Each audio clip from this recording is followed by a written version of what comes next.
It is these rabbis, and these rabbis only, that have Talmidim. Say Talmid. Talmid is singular. Now, Talmid can be translated student today, not then, or disciple. I don't use the word disciple any more than I have to. I'll show you why in a few minutes. These people had Talmidim, plural. Talmidim. Say Talmidim. Talmidim. And to be a Talmid means you sit at the rabbi's feet. That's the metaphor. For the reason, is it Michael? Zachariah. Okay? Look where Zach is. That's how you would have sat if it had been in Jesus' day. None of this nice table stuff. And so he's sitting at my feet. There are 12 men, young men, and 7 women who are said to sit at Jesus' feet. Be careful when people say Jesus had no female disciples. That's not technically correct. They're never called disciples, but there are 7 of them who sit at his feet, which would mean exactly the same thing to a Jew. Now, I'm not making a case for women pastors or against it. That's not I'm willing to tell you my opinion, but that's neither here nor there. It simply lists 12 young men and 7 women who sit at his feet. See that? Exactly. 12 represents what? 12 tribes, Israel. 7 can represent all the pagans in this case. And there have been more than one Jewish scholar that said exactly that. Pardon? Did I say it wrong? No.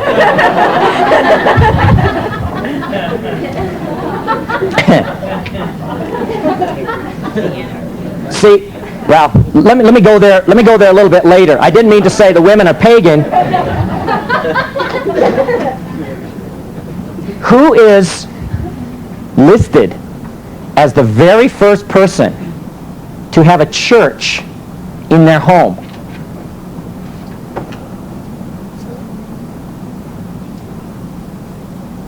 Lydia. Who's the second person that's listed as having a church in their home? Priscilla. Who's the third person that's listed as having a church in their home? Somebody said it. Phoebe. Why are all the founders of the house churches women? Well, there are reasons for this that have to do with Greek culture, but I'm not so sure to say the 7 women weren't selected because they would be the ones who had great impact in the Greek world. The pagan world is so far from what's at least possible. But I'm not saying that that's necessarily why he chose 7. There may be some other things there too. Now, those are disciples. So Jesus' disciples are with, I'm going to skip this next part, are with Jesus. What time is lunch scheduled for?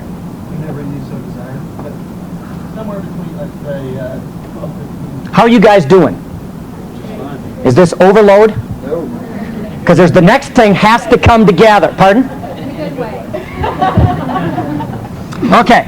So how did you become a Talmid? I haven't told you what a Talmid is yet, but that's one of those hat-throwing moments. So I'll save that for just a few minutes.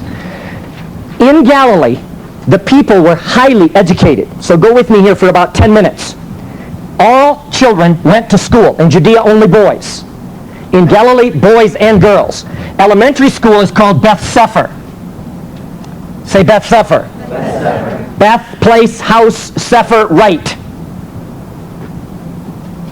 Ages 5 to 12. Boys studied Torah. Girls studied Psalms, Proverbs, Leviticus, and Deuteronomy. Now, when I say studied, the goal of boys was to know the Torah by the time you're 12, by memory. Let me tell you a story. I love to take people to the Middle East, and we do a whole thing on synagogues, and we walk through a synagogue service, and we push the rabbinic. One Wednesday morning, we were on the bus heading for a new subject. We're leaving Galilee. We're going to go on to the next part of our study. On the way, we stopped at an Orthodox Jewish synagogue in Hoshea, near Megiddo, near Nazareth. And I wanted to show people that all these ancient synagogues they've been seeing really are very similar to the synagogues that are still used today. So we're in this Orthodox synagogue. It has the Bema, the Aron HaKodesh, everything that you would expect in an ancient mikveh is all there. So we're all looking around, shorts, hiking equipment, camelbacks, fanny packs, whatever. A busload of 8th graders, the bus broke down out in front of the synagogue. So right in the middle of our looking at this stuff, I know the rabbi is a good friend, so he was very comfortable with this. And right in the middle of our discussion, here came these 8th graders, all boys. And they did what 8th graders around the world would do. I mean, exactly what the 8th graders do in our school. They immediately took out their Torahs and began to recite the portion for the day. Just exactly what you did in 8th grade. So they're all standing back here reciting the parashah. So one of our people in the group said, would these be the kids who know the Torah by memory? And I'm thinking, okay, RVL, now we'll find out whether all this stuff that you've been telling them. So I said, let's try. So got the kids around. Well, they were totally hyper. I mean, you can't imagine what it means to a 12-year-old boy to get to recite the Bible in public. These kids were crying if they weren't ones that were asked. Tell me when the last time you cried because you didn't get to read the Bible out loud. So finally, okay, Danny, his name is. Danny, you read. So Danny began to recite the Torah. Well, of course, as far as the group was concerned, it could have been the Gettysburg Address because they didn't know any Hebrew. So I said to them, after he recited, 3-4 chapters from somewhere, forget where, I said, ask him a question. So somebody said to the group, who are Aaron's wives? Well, that's batting practice. Instantly like that. Not the names, the verses. What were Aaron's sons? Boom, the verses. So I said to the group, ask these 12-year-olds a tough question. So somebody said, what birds are mentioned in the Torah? And those kids, in concert, started with dove and recited every single verse, Genesis through Deuteronomy, in order that mentions dove. People, we don't know anything as Christians, honestly. And I'm not impugning you, I don't even know you. How do you think that makes one feel to sit with a 12-year-old Jewish kid who can not only recite the first 5 books of the Bible, but understands them well enough?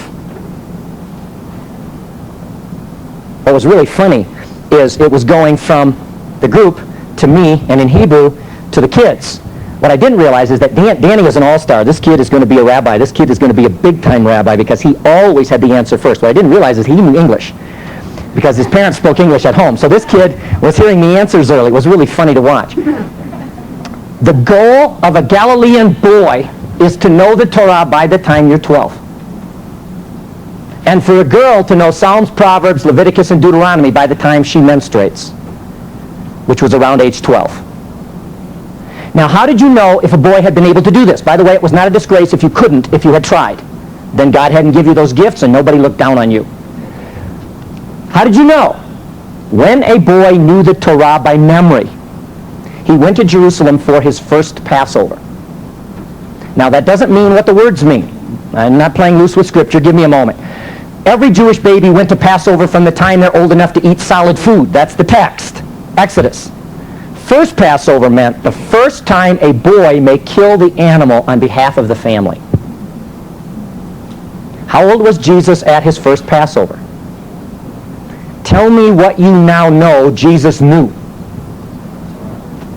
Now, I know where you're going because you're all Western. You're thinking, oh, come on, Jesus was God. He authored the book. He didn't even have to study. I had you recite a text. I no longer call you servants because a servant does not know his master's business. Instead, I have called you friends because everything I learned from the Father, I taught you. Jesus chose to be human and to learn the Torah the same way you do.